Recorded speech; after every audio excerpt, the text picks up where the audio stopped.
Hi, everybody. This week we are going to be discussing ethics in public service. The structure of this week's lecture is going to be such that I'm going to introduce you guys to what ethics are. We are briefly going to discuss why ethical issues in public organizations arise. We're also going to discuss some approaches to ethical reasoning, and in the end of this lecture, we are going to discuss some ways in which organizations can ensure that their public servants act in a responsible manner. So let's begin. So let's start with first defining what exactly ethics is.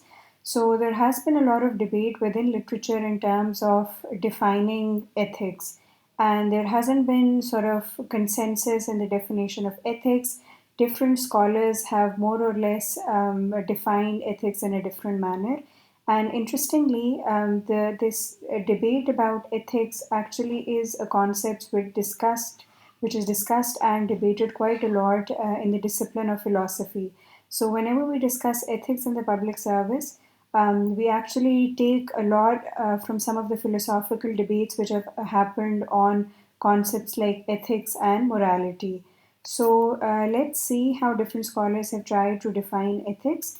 So, first of all, let's use this definition by Preston. So, according to him, ethics is concerned about what is right, fair, just, or good, about what we ought to do, that is, what we should do, not just about what is the case or what is most acceptable or expedient, right? So, in this particular definition, you basically see that Preston defines ethics as something which is right, fair, which follows the ideals of justice. And basically, this is something that we need to do in a given situation, right? And now the question is, how do we know what is fair, right, just, or good, right? So, a lot of things that we consider as ethical are actually influenced by concepts related to morality. So, our culture tells us, as religious tells us what is right, what is good, what is just, right? And this also tells you that oftentimes there could be actually contention in terms of what counts as ethical, what counts as moral, because since different people have different conceptions of morality, then they actually consider ethical issues differently as well. However, despite sort of this lack of consensus on what is ethical, what is moral, we still know that humankind sort of believes in certain sort of core universal values that need to be abided by every person on this planet Earth, irrespective of their religion, culture, etc. Just to give you an example, for instance, in all religions, in all cultures, is considered to be immoral, it's considered to be an unethical behavior, right? Similarly, stealing is considered to be, an immoral act, an unethical act, irrespective of what your religion or what your community says you to do, right? So, this is just one, you can say, a sort of broad definition of ethics, and this could actually be applicable to any scenario, right? Now let's move on to a definition which I find personally a little more narrow in nature and a little more defined as compared to the other definition. So this is the definition by Cooper, and he has given this definition particularly with reference to some of the ethical dilemmas which arise within the public sector. So, according to him, ethics is the study of moral conduct and moral status, right? So, moral conduct is how do you perform your actions in a morally correct manner, and moral status is that whatever values or whatever morals which are held by the officials, they need to be abided by. And these bits, I think these last two sub points are actually very important with regards to the definition of ethics.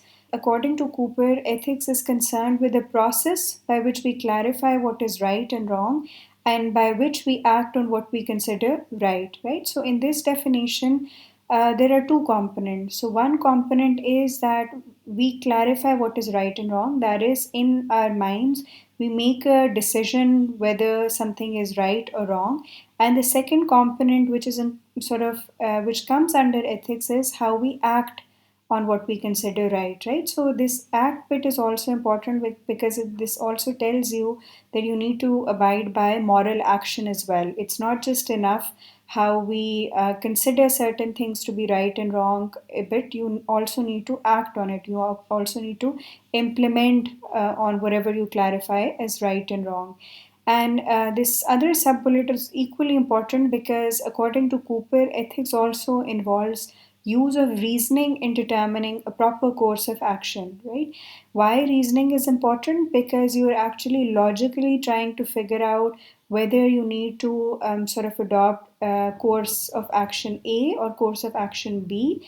And you're not just blindly following what your religion tells you, or what your community tells you, or what your culture tells you, but rather you're actually engaged in this process of reasoning and making a logical decision regarding whatever you consider to be morally right or wrong, right? So I particularly find this second definition by Cooper a little more clear in terms of defining what ethics is, because clearly ethics is not just considering what is morally wrong, but rather it's concerned with the process of reasoning as well, right?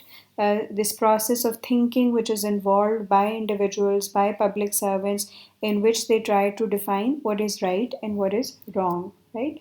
So let's move on.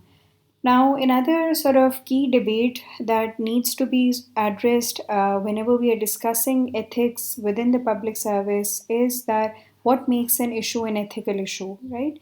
So, as I was previously mentioned, different countries, different communities, different religions, different ethnicities have their own sort of conception of what is moral, what is unethical, right? So, just to give you another example, drinking, for example, is considered illegal in our cultures, in our religion, and this illegality is actually sort of reflected in the way laws are created, or the way laws are framed in our country, right? However, as opposed to Western countries where drinking is considered totally all right, it's considered like it's not even a matter of ethics or morality. So there, you do not consider it as something which is unethical, right? So when it comes to sort of deciding what makes an issue an ethical issue, it's not always clear. So it's important to understand that the study of ethics has a lot of gray areas, right? So there's no definite answer of what makes something strictly an ethical issue and what is an unethical issue, because this unethical behavior tends to vary from culture to culture and country to country. And another point that you need to bear in mind is that oftentimes there's a frequent overlap between illegal issues and ethical issues, right? So, what do we mean by that? So, whatever issue that a society or a community or an organization deems to be unethical, it tends to be made illegal as well. Not all the time, but I can just give you an example. So, for instance, in societies, lying, is considered to be unethical, right? It's considered to be an immoral act, essentially. So, consider from the perspective of lying when you are going to a court of law, right? So, if you're under oath and you are bound to tell the truth. However, you try to sort of misrepresent the facts, and you try to tell something which is not correct, right? Which you're essentially lying before the court. So within countries, this is a serious offense, and this offense is called perjury, right? So according to your law, this act of lying in front of the court system has been made an illegal act, right? Similarly, corruption is considered to be something which is an unethical issue, right? You are not supposed to give undue influence to people who are related to you, who have some kinship relationships with you, right? So same is the case that this unethical behavior is actually is actually sort of, you can say, considered illegal by the law of the country as well, right? So it's important to bear in mind that there's a frequent overlap between illegal issues and ethical issues within countries, within governments at large. Now, the next aspect about ethical issues is that a key question related to that is whether ethical issues are the same throughout the organization, right? So, you have different organizations working in the public sector, working in the private sector, and these organizations, I'm sure you're aware that, are basically composed of different departments, right? So different functions of the departments actually might sort of contribute to different ethical issues, right? So, for instance, just to give you an example, if your department deals with procurement, right? Procurement is how do you get goods and services. Naturally, in this particular department, there's a greater chance of engaging in wrongdoing, or different type of unethical behaviors can arise here, that you can get like a large consignment of goods on the basis of bribery. You can actually get kickbacks on the deliveries that you get from different organizations. You can, within procurement, there's also sort of this another unethical issue, that you try to support your own sort of relatives who are working in an industry, and you try to prioritize their welfare as opposed to the welfare of your organization, right? So the point here is that procurement is dealt by one department, the procurement department. So that department has different sort of ethical issues as compared to, let's say, the human resource department. So human resource department has altogether separate sort of organizational culture, separate set of values. There different type of ethical issues arise. For instance, you can give an undue sort of, you can give a promotion to somebody who doesn't really deserve it. In terms of hiring, you can also sort of ensure that you're somebody who's related to you get in the organization, and you are violating this principle of merit, etc., right? So the point of talking about these departments is that it's generally unrealistic to expect that there's one homogeneous culture or set of values which are applied across the entire organization. So different departments with different functions in the organization actually tend to have different ethical issues. Different ethical issues can actually arise during your course of work in these departments, right? So let's move on. So now the next question is, why do ethical issues arise, right? So let's try to figure out. So there's this person, scholar called Michael Harmon. He has come up with a theory of countervailing responsibility, and he has tried to very nicely explain why ethical issues tend to arise within the public sector. So according to him, there are different opposing aspects of administrative responsibility, and he has tried to categorize them into three aspects. So, according to him, there's one aspect is related to political responsibility. That is that you, as a public servant, have to take action which is consistent with the objectives or standards of conduct set by political or hierarchical authority, right? So this is related to this notion of ministerial responsibility. All of us know that civil servants are ultimately responsible to the politicians. They have to answer or provide justification for their action to the elected officials, right? So one sort of set of responsibility which public servants have to face is this political responsibility. Another set of sort of responsibilities which come under the public servants is that it's professional. They have to be professionally responsible. What do we mean by that? That civil servants have to take action which is informed by professional expertise, standards of ethical conduct, and by experience rooted in the agency history and traditions. So, what do we mean by that? A public servant who's working in a particular organization, he has to abide by the code of conduct or the rules of doing business which is set out by this organization, right? So he has to listen to the boss or the hierarchical authority within the organization. So let's say if you are a grade 17 public servant, you naturally have to abide by the orders given by a grade 20 officer, for instance. Similarly, every organization has its own organization norms and cultures, standards of doing things. So you have to abide by all of these standards as well. And another sort of responsibility, which is proposed by Michael Harmon's theory of countervailing responsibility, is that you need to have personal responsibility as well, right? What do we mean by personal responsibility? So, public servants need to carry out action which is informed by your self reflexive understanding. And this basically means that over time, public servants have actually developed their own sense of conscience and they know exactly what is right, what is morally correct. And on the basis of their personal commitments, they're actually going to take a certain course of action.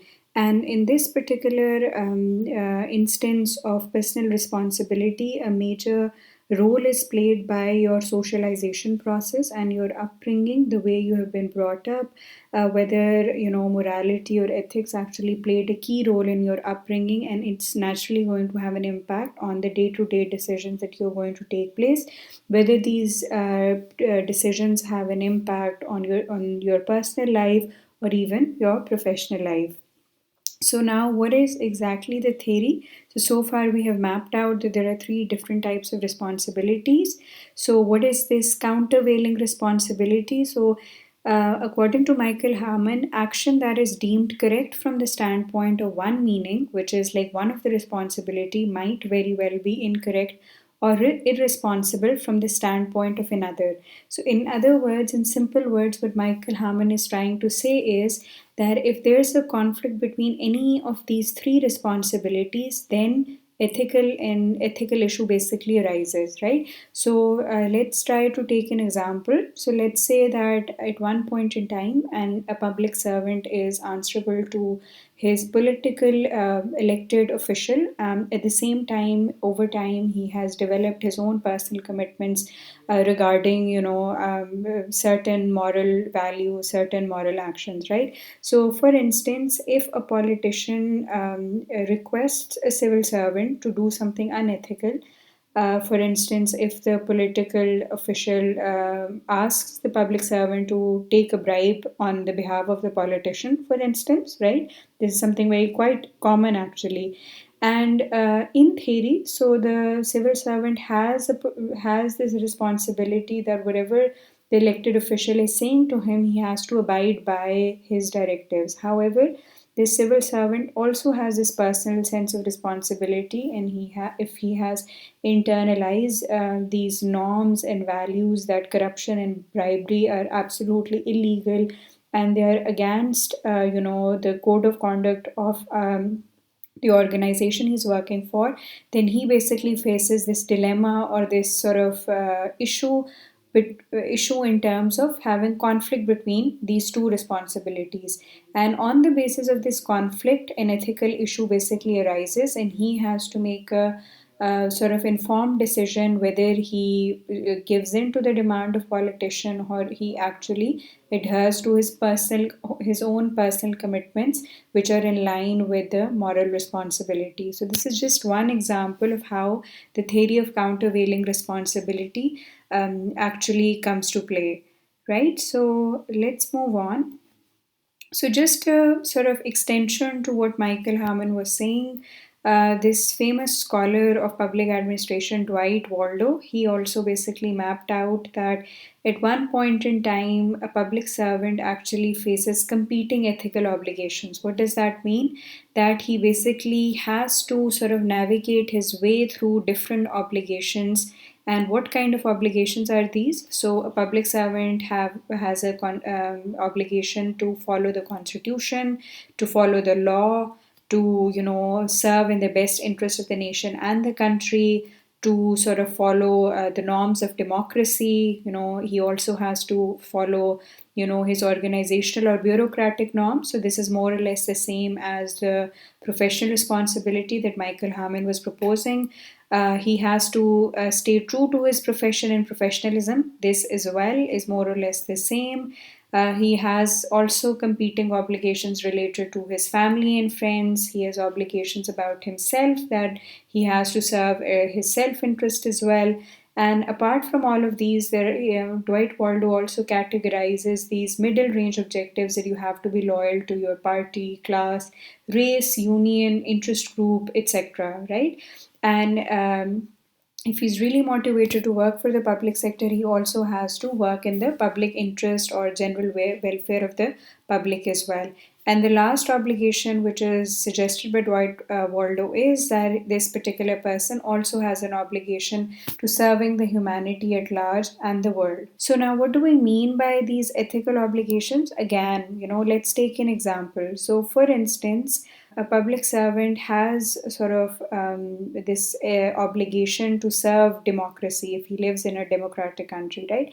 So, what if a military dictatorship or a military regime comes to power, right? So, they basically abrogate the constitution, they come up with new laws, and they totally sort of, you can say, disregard the democratic values by putting in place an authoritarian system of governance. So here there are multiple or competing ethical obligations faced by a public servant, because now, since the military dictator is the head of the state, he has to listen to him because if he wants to keep his job.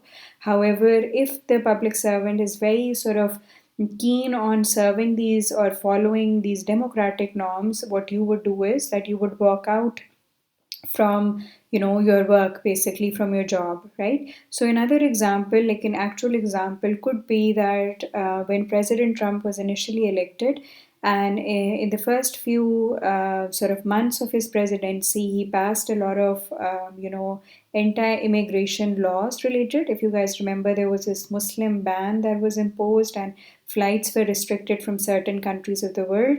And as a result of this particular action by the executive, which is the president's office, president's cabinet, a lot of civil servants showed their displeasure with this move, and they actually sort of decided to protest against this move. They wanted to voice their concerns as well, and some of them even decided to leave the administration altogether, right? So, the point of sort of mapping out all of these ethical obligations is that at one point in time, a public servant has these multiple obligations, and at times these different obligations are in tension, and he has to choose which particular obligation he finds to have the most priority, and he should basically pursue his action accordingly, right? So, all of these competing ethical obligations actually give rise to this phenomena of ethical dilemmas. I'm sure you must have heard this term already. So, let's try to define what ethical dilemmas are. So, these are basically any situation in which you have to make a decision that requires a choice among competing sets of commitments, principles, often in complex and value laden contexts. So, what do we mean by this? That at one point in time you have competing obligations, that whether you should follow course of action A or whether you should follow course of action B, and you have to make this tough decision to choose between these two situations, right? And this particular instance where you have to choose between competing principles is an ethical dilemma. And most of the times, the situation that you are in, it's definitely not an easy situation, and it's very value laden context, which means that a lot of sort of ethical principles are involved in this decision, and you have to figure out what should I do. So let's see some examples of ethical dilemmas. So, one of the examples of ethical dilemmas, which is widely quoted in literature, is this dilemma of dirty hands. So, simply saying, this dilemma basically involves when a leader, when a politician, when even an army general knowingly makes a choice to do something which is morally wrong in order to bring about a greater good, right? So the actions or the means that you use to reach an outcome, they are absolutely wrong. However, the ultimate consequence of that particular action is good for the country at large. So what could be an example, right?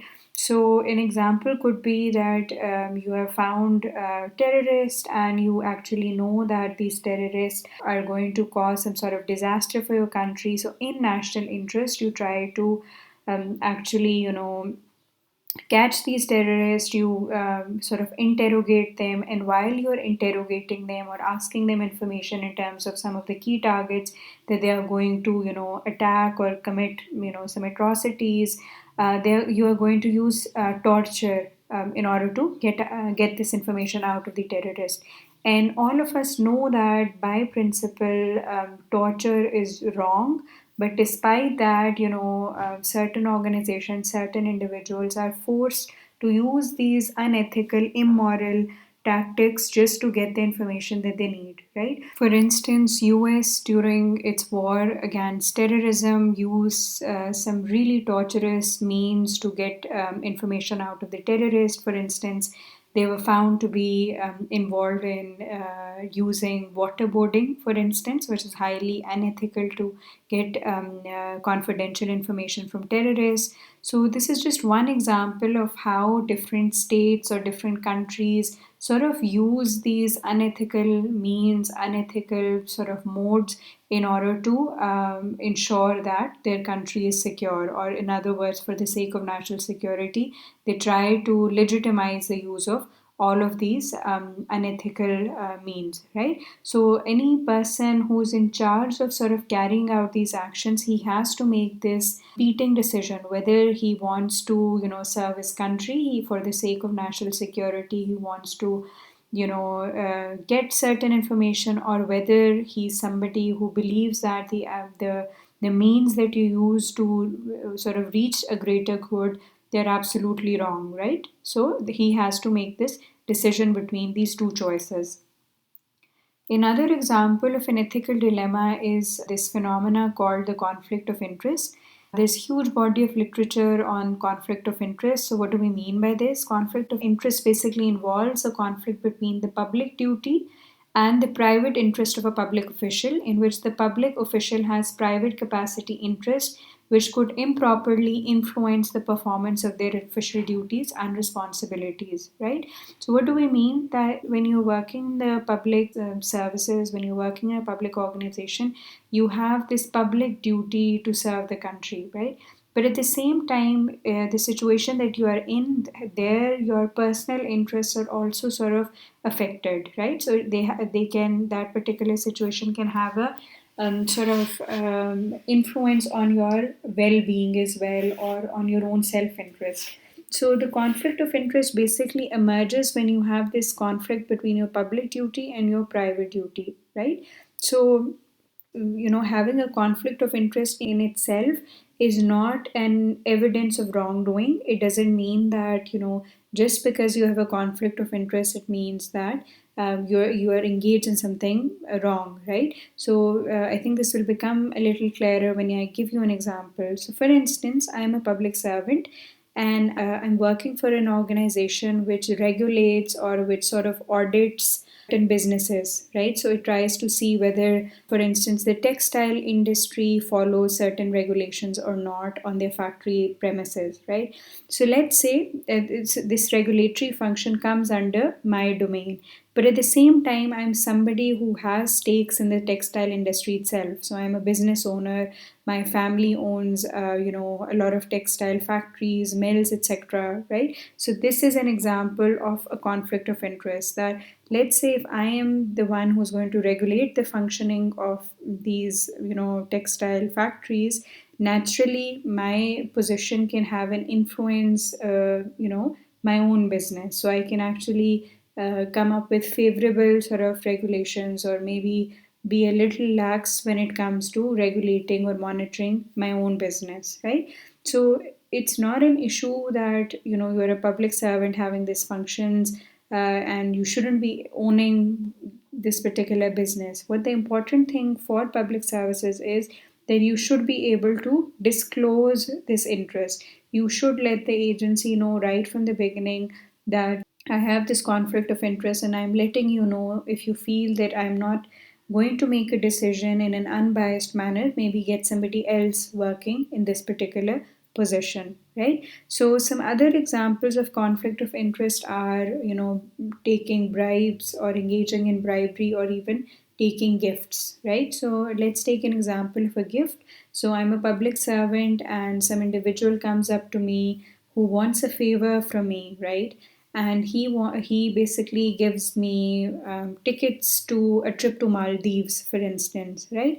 So in return, he expects me that I'm going to pass a favorable decision in his favor, right? So what would happen? So my private interest is that I really want to go to Maldives. It's a free trip, right? So that's my private interest, and I've been wanting to go to Maldives since forever, right? And now I've gotten just a free trip, right? So that's my private interest. And what is my public interest? Then no, I'm not going to, accept this gift, because I'm not going to unnecessarily influence my decision by accepting this gift. I'm going to make a decision which is strictly rational, and on the basis of merit, I'm going to pick either this particular person or someone else, right? So, this is another example of conflict of interest. So, a conflict of interest is evidence of wrongdoing if you do engage in bribery, if you do take gifts, etc. Right? So, let's move on. So, in the next step, we are going to discuss what are the approaches to ethical reasoning. So, what do we mean by this? This basically means that how do we make decisions about some of the ethical issues that we face? Or, in other words, how do we try to resolve ethical dilemmas? What is the kind of reasoning that we use to solve these issues? So, there are primarily three approaches to ethical reasoning. For the purpose of this course, we are only going to focus on two of these. So, one of these approach is called consequentialism, or in other words, is teleology. Another approach is deontology, right? So, both of these approaches are actually taken from the discipline of philosophy. So, there have been a lot of philosophical debates on these two approaches. So, we're going to try to understand these approaches within the context of public services. So, let's see what consequentialism is, right? This particular approach to ethical reasoning focuses on the consequences of an action such that an action is deemed ethical if there are more good consequences than bad, right? So basically, what you try to do is that you try to weigh your options, whether option one has more benefits, more better consequences, or whether option two is better, right? So here you try to engage in this exercise of cost benefit analysis, right? You're going to pick up an action or pursue a policy which brings about better consequences as opposed to its alternative. So let's say you have option one, two, three to solve a particular policy problem, right? So you're going to pick that option which is going to provide the greatest benefit to the greatest number of people, right? So, another sort of logic which comes under consequentialism is that your ends basically justify the means, right? So, greater good or achieving greater good is your ends. That's the end result that you are trying to pursue. So, you have to reach this end of greater good no matter whatever means that you use. And I was explaining to you the dilemma of dirty hands. So it's an excellent example if you're using consequentialism, right? So an individual thinks of the greater good, right? So he thinks that using torture, the means of torture justifies the ends. The ends being, achieving safety for your country, ensuring that your country is secure for the sake of national interest, right? So within these theories of consequentialism, there's another phenomena of utilitarianism. So this is basically a theory which comes under the discipline of sociology. So according to utilitarianism, an action is said to be morally justifiable if it leads to the greatest happiness of the greatest number. So anything is justifiable morally if it leads to, again, the most amount of happiness for the largest group of people, essentially, right? So let's see how public servants actually use this approach of consequentialism, right? So a public servant basically uses this approach of moral reasoning, would actually think of the likely outcomes of one course of action in comparison to another, right? So he's not going to think of a predetermined moral principle, but rather would calculate cost and benefits relative to a specific case, right? So he's not going to think whether we should use means of torture or not. He's just going to think that in this particular case, using torture is the best way to extract information from individuals, right? So another example of consequentialism is that, let's say that your public servant works within the health sector, and naturally we know that health sector or generally any public agency has limited resources, right? So now, like this public servant who's working towards providing primary health care, so he has a couple of options. So whether he uses his state's or country's limited resources on providing primary health care to a lot of people, which serve many people, or rather he actually provides an expensive organ transplants sort of treatment that will serve only a few, right? So either you provide healthcare services which is going to benefit a lot of people, or you are going to provide a specific service which is just going to help out a few people, right? So an administrator who is going to use this approach of consequentialism, he would opt for which option? Yeah. So he would opt for an option of providing primary health care that's going to serve a lot of people, right? And he's going to forego the establishment of organ transplants facility. So this is just one example of using consequentialism whereby you care more about the greater good, right? So now let's move on to the second ethical approach, which is the approach of deontology. So what do we mean by this? If you're using the approach of deontology, your moral reasoning is basically based on searching some general rules or principles of conduct, right? So when you are searching for these broad rules of or principles, what you're doing is that you're actually figuring out on your own some standards of rightness and wrongness, right? And the major premise of this approach is that you can actually come up with principles which tell you that this is right and the other option is wrong, basically, right? So, in light with what I just explained you in consequentialism, deontology basically emphasizes that you have to pursue the right action irrespective of the consequences of the action, right? So, for instance, a lot of us, I think, at times tend to lie, right, to our parents, to our families, to our faculty, or to our bosses, right? And sometimes we try to lie because we think it's important to lie, or the condition warrants us to lie because ultimately the end result that we are trying to pursue by lying is better, right? But if you're somebody who uses this approach of deontology, you're going to say that, lying is ethically wrong. This is what we have established by principle.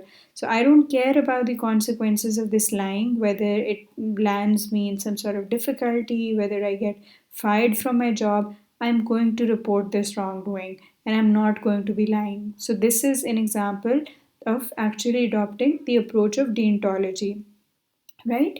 So, as an administrator, if you use the deontological approach, you try to focus on your own duties and responsibilities. And according to this approach, one's duty is to do what is morally correct, right? What your ethics tell you, you need to do the right thing and avoid doing whatever is morally wrong, regardless of the consequences, right? So, you have to do the right thing no matter what. You do not care about the consequences, the implications of your action. You are just going to justify your actions by saying that I did the right thing. So, how do we use this deontological approach? So, this basically again, what we mean is that your public servant is going to follow the laws or code of ethics of the organization, and all of the things, all of the moral principles which are actually included in the code of conduct of the organization is he's going to keep a promise, repay a debt, abide by a contract, again irrespective of the consequences of his actions, right? So, another thing which comes with it using the deontological approach is that sometimes using this approach can actually be harmful for the organization or society, right? Sometimes, let's say, maybe lying could be justified to your boss, right? Maybe through lying, you can actually save your organization, right? Or the reputation of the organization. So in this particular case, if you tell the truth, you're actually harming your organization, right? However, that doesn't mean that you shouldn't engage in this deontological approach, because that person, that public servant, can actually justify his actions by sharing that I have this moral code that I need to abide by, and I feel compelled to act in accordance with the moral principles that I actually hold, right? So the idea of telling you these are two approaches is that no one approach is right or wrong, right? In certain situations, you have to adopt the consequentialism approach. In other instances, you have to adopt the deontological approach. So you can basically weigh your own self. You can see whether you are somebody who would use a deontological approach to tackle an ethical dilemma, or are you somebody who generally cares more about the consequences and doesn't sort of care much about the means that you adopt to reach that consequence. Before I move on, I just want to quickly give you an example from your own student life. So let's say you try to plagiarize, or let's say you try to cheat on an exam, right? So what that means is that the means that you're using are wrong. However, the consequences that you are trying to reach is that you want to get a good grade. Somebody who's using a consequentialist approach would say it's all right to engage in plagiarism or to cheat in an exam because I want to get a good grade, right? But however, somebody who's using a deontological approach, he's basically going to say that lying or cheating or plagiarizing is ethically wrong, morally incorrect. So I don't care if I fail in this exam or I fail in this test, I'm going to do the right thing, right? So maybe I'm just going to leave this test blank. So this is just an example of how you can use the deontological or consequentialism approach. So now let's move on. Now, let's try to see how different organizations try to maintain responsible conduct within their own institutions. What are some mechanisms, some approaches which are used by organizations? So, basically, there are two approaches to maintaining responsible conduct. One of this approach is called the compliance approach, and the other one is called the integrity approach. So, the compliance approach is proposed by this famous scholar, writer of public administration, this person called Hermann Feiner, and the integrity approach is proposed by Carl Friedrich. Right, so let's try to figure out what the compliance approach is. So, if you're an organization which uses and applying the compliance approach to ethics management, what you essentially do is that you emphasize the importance of external controls on the behavior of public servants. So, what are these external controls? These are controls which serve as constraints, and they originate from outside yourselves, right? So if somebody from outside is telling me to do this and that, that's an example of a compliance approach. So let's see some like instances or some tools through which you ensure using the compliance approach. So they are basically top down instruments, right? So they come from the higher ups from the organization, and they try to steer employee ethical conduct, right?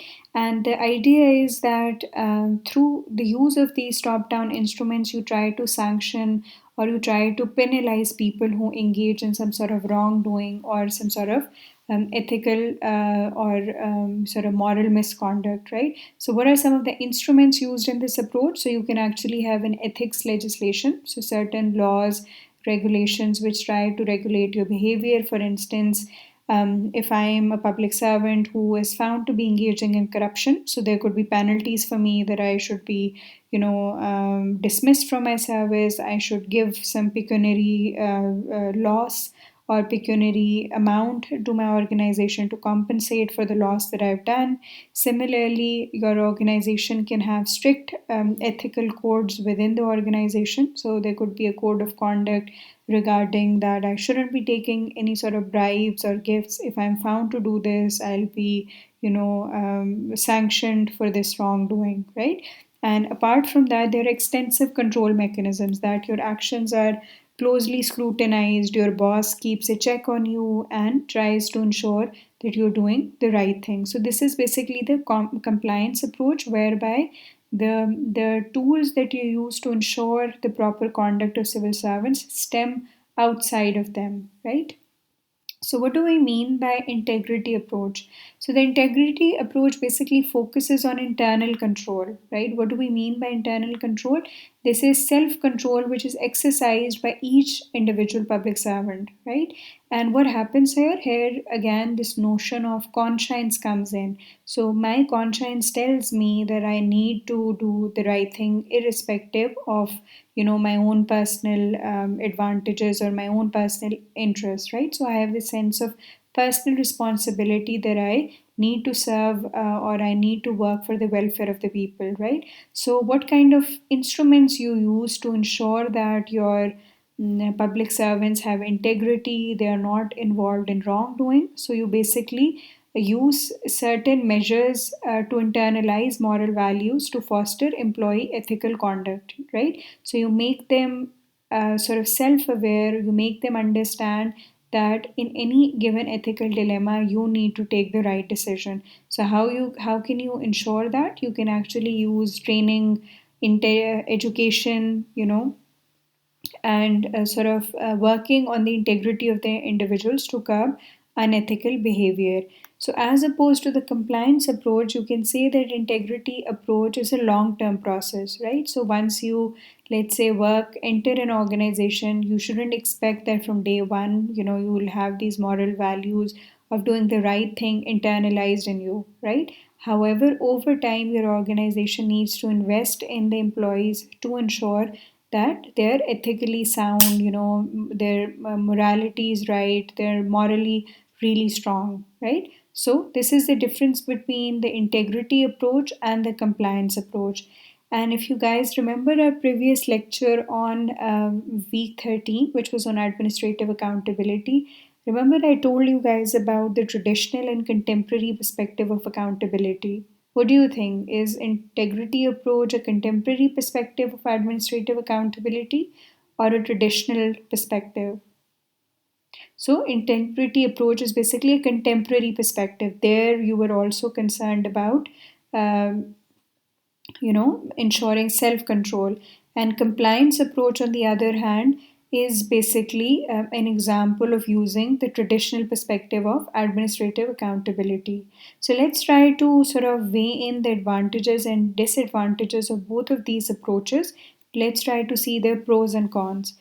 So, a major sort of advantage of a compliance approach is to basically provide a structured method to regulate ethical behavior. So, how do you ensure that you have a structured method? So, you sort of ensure that you have ethical laws, you have code of conducts which exactly tell you, if you do this, if you do that, you're going to be penalized for this much amount or you're going to serve time in the jail, for instance, right? So it's a structured approach to ensure that the people working in your organization know the consequences of their bad behaviors, right? So, on the other hand, some disadvantage of the compliance approach is that at times it's very difficult to legislate or standardize every possible issue or course of action that a public servant is going to come across, right? So we know that all of us, or all of the people who are working in the public sector face myriad challenges. At times they work in very value laden contexts. So it's impossible for a government agency or an organization to legislate each and every matter within the public services, right? So what if your code of conduct or ethics legislation doesn't say anything about some issue, right? What do you do then, right? Another sort of disadvantage of this compliance approach is that it can actually be counterproductive, right? Because it emphasizes avoiding punishment instead of promoting self governance.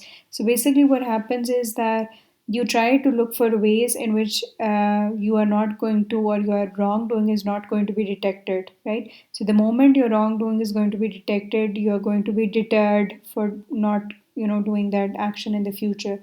However, if you feel that there are not enough controls over you, you are going to continually engage in wrong behavior. That's not the case in the integrity approach, and scholars say that having an integrity approach can actually be more effective because it's rooted in self governance and it's more likely to motivate employees to behave in accordance with shared values. So they're internally driven of not doing the wrong thing, right? So they don't care whether certain penalties are in place or whether they're going to be punished or sanctions for their actions. They on their own feel that I'm not going to do something wrong because it's against my personal values, personal commitments, right? So that's an advantage of the integrity approach. What could be some issues with the integrity approach? So a major issue is that values oftentimes are very relative in nature, right? So for one person, he believes in a different set of values, another person believes in a different set of values. So there's a lack of consensus on shared values, right? So if you're trying to motivate your individuals to behave in accordance with shared values, how do you ensure that everybody has the same shared values, right? We know that everybody comes from different backgrounds, they have different sort of upbringing in with regards to their community or their religion or the ethnicity they have been brought up in. So how do you ensure that there's this consensus of shared values, right? It's very difficult to ensure that. And another sort of disadvantage or issue with the integrity approach is that it's quite possible that there's conflict between competing values, right? So you already know what are some of the competing values, right? Like you have ethical obligation to law, constitution, religion, to yourself, to your family, friends. How do you ensure that there's a clear cut guidance that this particular value is correct and you need to pursue this or that, right? So, here in this table, we have nicely tried to sort of understand some of the advantages and disadvantages of the compliance and integrity approach. So, what this tells you is basically that no approach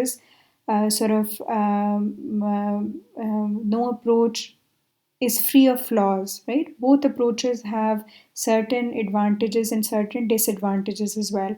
So what is the best way to go about? So organization should actually try to sort of design a balance between the two approaches.